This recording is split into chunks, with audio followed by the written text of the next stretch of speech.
but from sharing who we are and what we have. For you have declared, blessed is the nation whose Lord is our God. May we have the courage of our founding fathers and people of the past to face the challenges and burning issues of our day. Grant us the spirit of trust in God, which enables them to believe even when the days are dark and difficult. For where there is no dream, there is no destiny. This we ask in your holy name. Amen.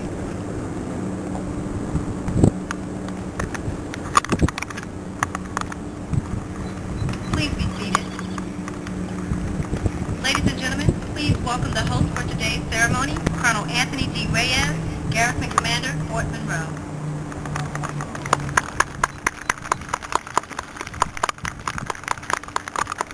Ladies and gentlemen, welcome to Fort Monroe's Salute to the Union.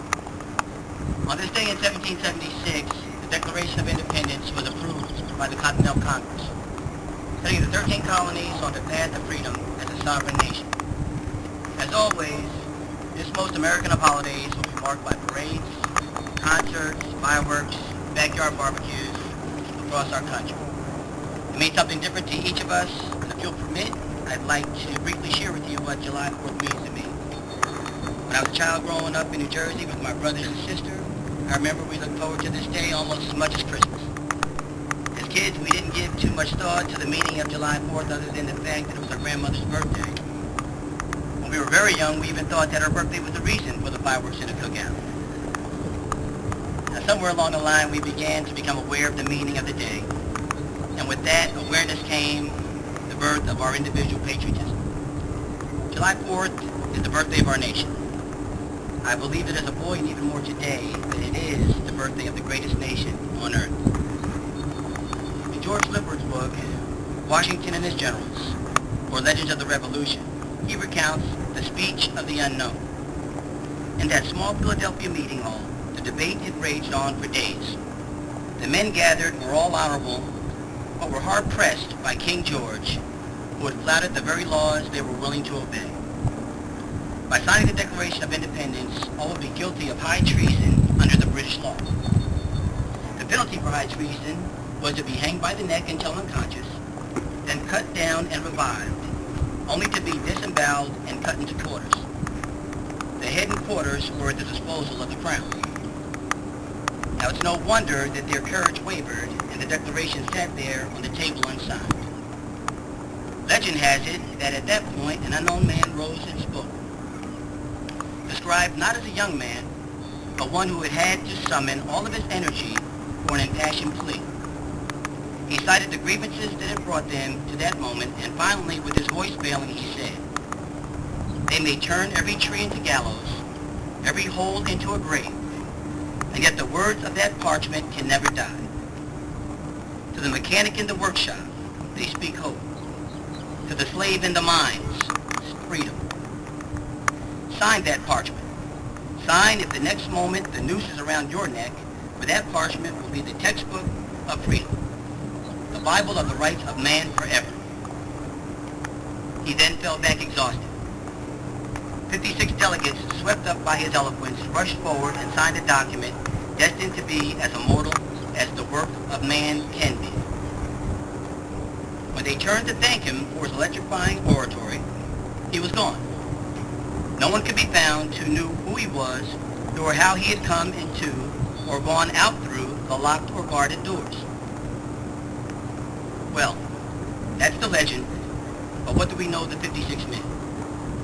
A group so unique that we have never seen their like since. Who were they? 24 were lawyers and jurists, 11 were merchants and tradesmen, 9 were farmers. These were soft-spoken men of means and education, not a mob.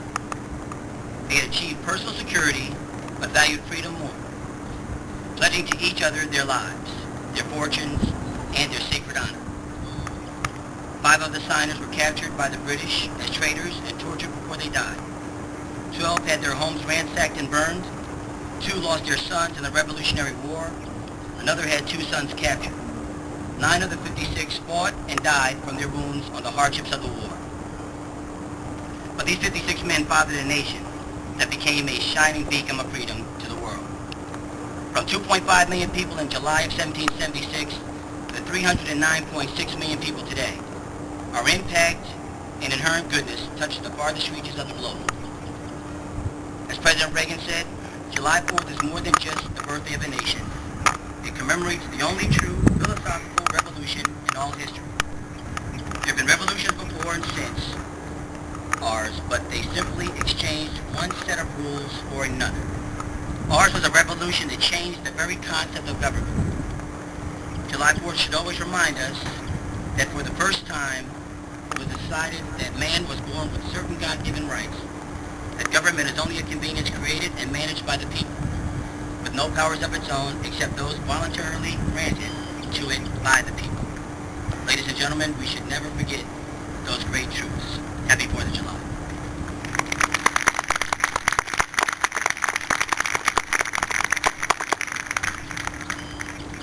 Ladies and gentlemen, please stand for a salute to the Union.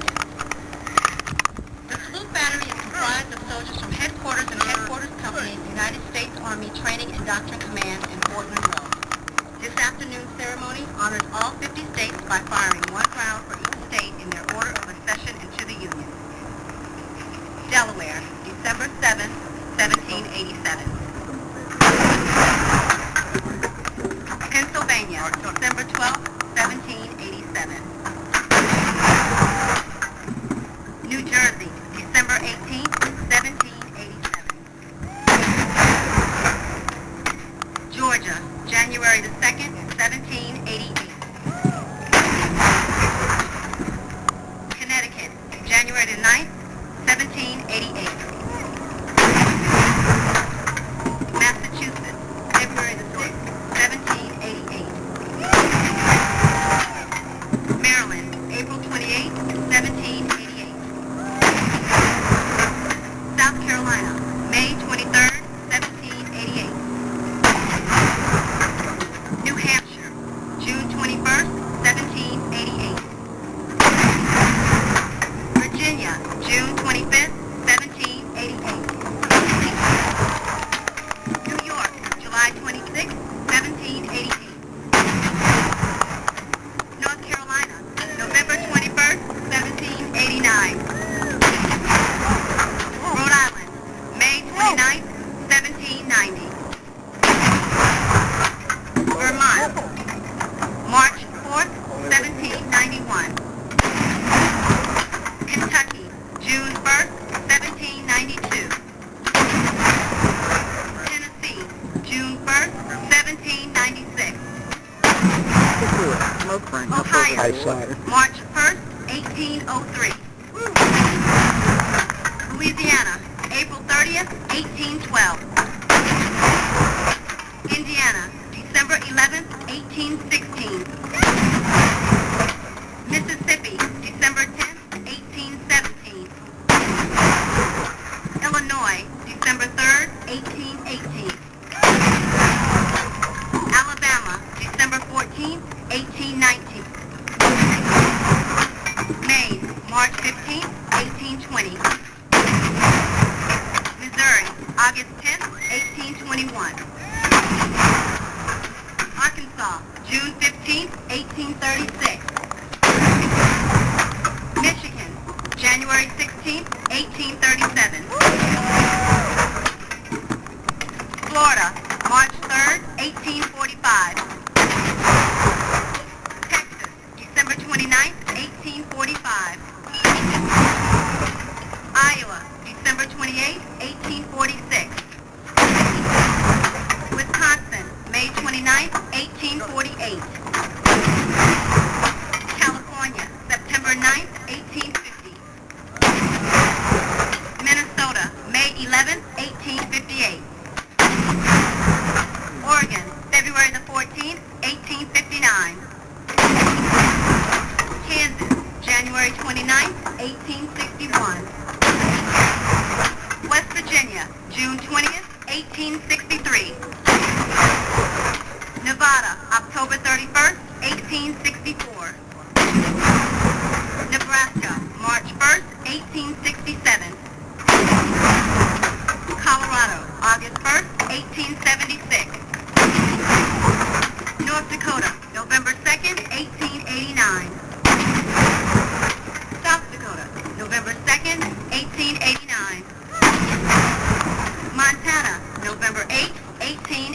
1889. Washington, November 11th, 1889. Idaho, July the 3rd, 1890. Wyoming, July the 10th, 1890. Utah, January 4th, 1896. Oklahoma, November 16th, 1907. New Mexico, January 6th, 1912. Arizona, February 14th, 1912. Alaska, January 3rd, 1959. And Hawaii, August 21st, 1959.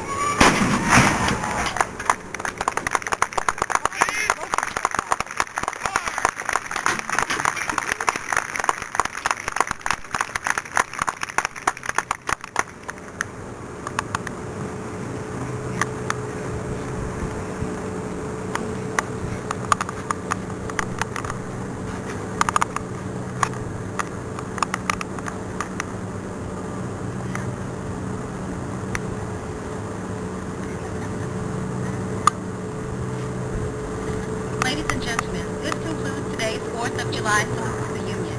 At this time, Colonel Reyes will re-enlist one of our outstanding soldiers, Staff Sergeant Shannon Thompson, requested to do this on this special day.